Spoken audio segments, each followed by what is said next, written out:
ओम नमो भगवते वासुदेवाय। आप सभी का हमारे YouTube चैनल पर हार्दिक स्वागत है। अधिक मास में पड़ने वाली अमावस्या तिथि कब है, आइए जाने इसके महत्व और उपाय के बारे में। हमारे हिंदू धर्म में अमावस्या तिथि का विशेष महत्व होता है।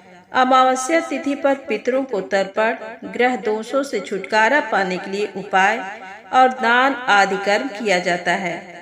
3 साल बाद अधिक मास की अमावस्या 16 अगस्त को मनाई जा रही है। शास्त्रों में अधिक मास में पड़ने वाली अमावस्या तिथि का खास महत्व होता है। धार्मिक मान्यताओं के अनुसार अमावस्या की तिथि पर सभी पितरगण पृथ्वी लोक पर आते हैं और अपने परिजनों के द्वारा किए गए पिंडदान और तर्पण प्राप्त करके उनको आशीर्वाद देते हैं। वहीं ज्योतिषी मान्यताओं के अनुसार कुंडली से पितृदोष को खत्म करने के लिए कई तरह के उपाय किए जाते हैं। तो आइए जानते हैं 3 साल बाद अधिक मास में पड़ने वाली अमावस्या तिथि पर कौन कौन सा उपाय करना चाहिए।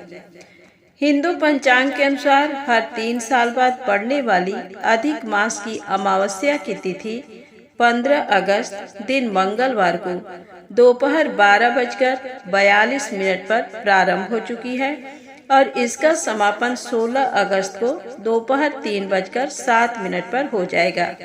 इसी के साथ करीब 1 महीने तक चलने वाला मलमास का महीना भी खत्म हो जाएगा और दोबारा से सावन का महीना शुरू हो जाएगा। वैदिक ज्योतिष शास्त्र में पितृदोष का विशेष महत्व होता है। पितृदोष को शुभ नहीं माना जाता है। हिंदू धर्म के अनुसार जब भी किसी व्यक्ति की मृत्यु होती है तो उसका अंतिम संस्कार विधि विधान से करना जरूरी होता है। ऐसे में जिन लोगों की मृत्यु होती है और उनका अंतिम संस्कार सही तरीके से नहीं हो पाता है तो उनके परिजनों के ऊपर कई पीढ़ियों तक पितृदोष लग जाता है। जिन जातकों के ऊपर यानी उनकी कुंडली में पितृदोष होता है वे संतान सुख से वंचित रहते हैं। पितृदोष से पीड़ित व्यक्ति को नौकरी, व्यवसाय और घर गृहस्थी पर बुरा प्रभाव पड़ता है। पितृदोष होने पर अक्सर बुरे बुरे सपने आते हैं। अधिक मास की अमावस्या तिथि का विशेष महत्व होता है।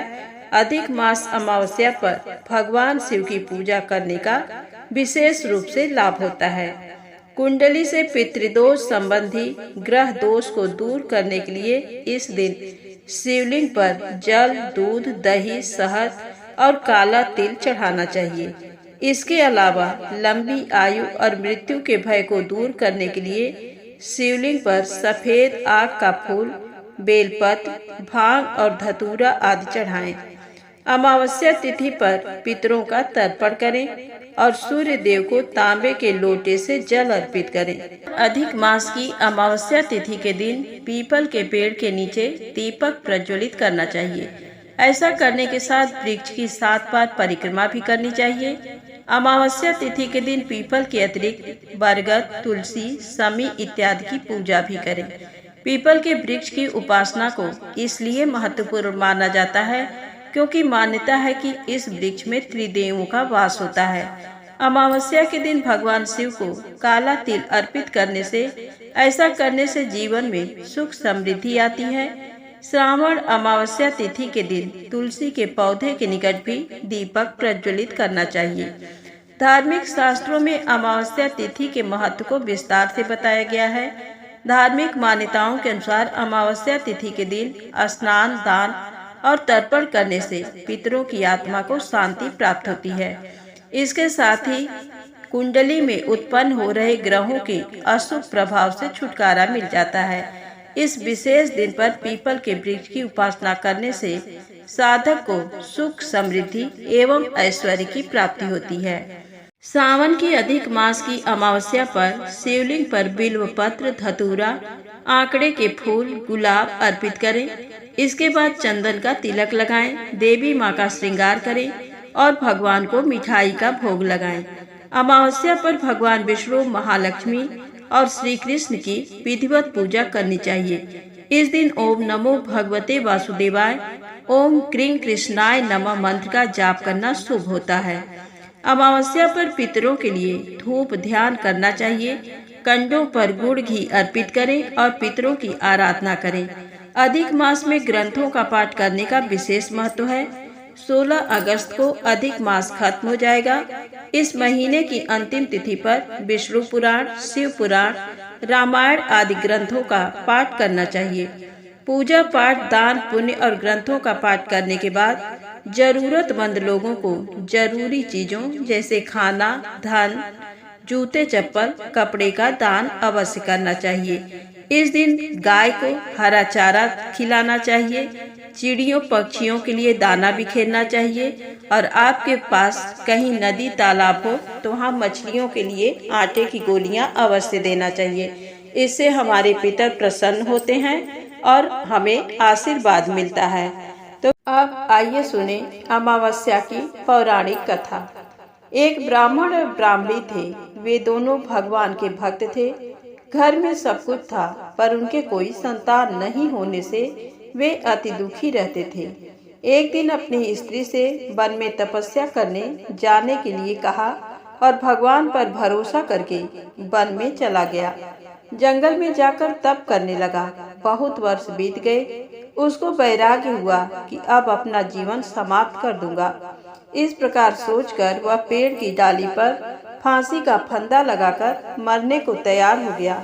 तब शुभ अमावस्या प्रकट होकर बोली, देख ब्राह्मण, तुम्हारे 7 जन्म तो कोई संतान नहीं लिखी है, किंतु मैं तुम्हें 2 कन्या का वरदान देती हूँ। एक का नाम अमावस्या, दूसरी का नाम पूनम रख देना। तेरी स्त्री को कहना कि अमावस्या का व्रत या उपवास करे। अमावस के दिन 1 कटोरी चावल भरकर उस पर दक्षिणा रखकर किसी मंदिर में रखना। ऐसा 1 साल तक करना। 1 कटोरी चावल सहित दान करते रहना। ब्राह्मण घर आया, अपनी पत्नी को बताया और अमावस के दिन ब्राह्मणी ने व्रत रखा। कुछ दिन बाद उसके 2 कन्या हुई। तब उसने एक का नाम अमावस्या व दूसरी का नाम पूनम रखा। धीरे धीरे बड़ी होने पर उनका विवाह किया। बड़ी बहन अमावस धार्मिक थी, जबकि छोटी भगवान को बिल्कुल ही नहीं मानती थी। बड़ी के घर में तो सुख समृद्धि का भंडार भरपूर था, पर छोटी बहन पूनम के दुख का पार नहीं था। जब बड़ी बहन अमावस को छोटी के बारे में सब मालूम हुआ कि उसकी बहन दुखी है, तब अमावस्या गाड़ी भरकर सामान लेकर गई और छोटी बहन को कहा, बहन पूनम, अमावस्या का व्रत तुम भी करो और पूजा करके उपवास करो, जिससे तुम्हारे घर में सुख समृद्धि का भंडार भरेगा। 1 साल तक चावल का कटोरा भरकर सदक्षिणा दान करना।